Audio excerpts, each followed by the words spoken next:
this is kind of an extra to the podcast. Off camera, we started talking about faith. And so, Matt, I want to take you back.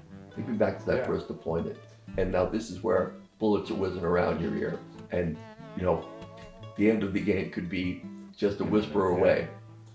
Where does faith come back into your life? So it came back, and you know, my mother could tell the story better than I could.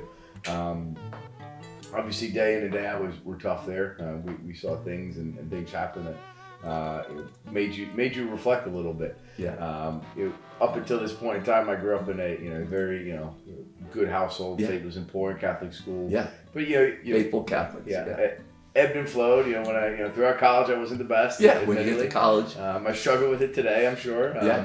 But I had an opportunity where a Catholic priest came down to our forward operating base, OE, and they put out, hey, he's going to do mass today, and I went and sat in mass, and it was a 30-minute mass. It wasn't anything significant, but it just allowed me to kind of connect back to what was ingrained in me as a young kid. And you talked to your mom that day. Called my mom from Afghanistan, and she said, "You sound good."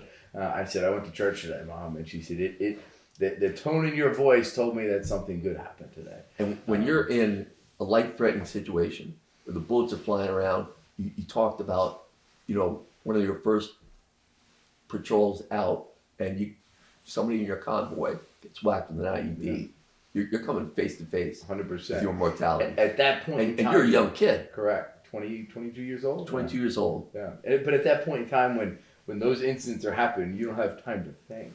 You're reactionary. So it's not until after, when you start reflecting on what the hell just happened. When you start to think about the big question. What could have happened? Yeah. And that's really what I think I was. I found relief that day. And gave me that opportunity to have the conversation, that said, this could be it, right?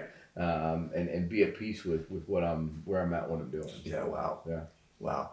That's amazing. Now, me never having deployed to a combat zone, I did go to mass every Sunday in Honduras because I was doing liturgical music. Okay. I was playing guitar. It was your relief to sing. Yeah. We had an airborne chaplain. Yeah. This guy, great guy, Father Dave. And every Saturday night, I'd stop by his hooch. We'd have a beer and we'd plan out the music for the next day's service.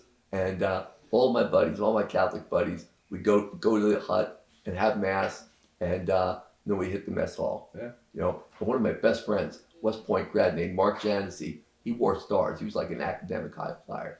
And he was a combat engineer who also went ranger. He was a high-speed guy.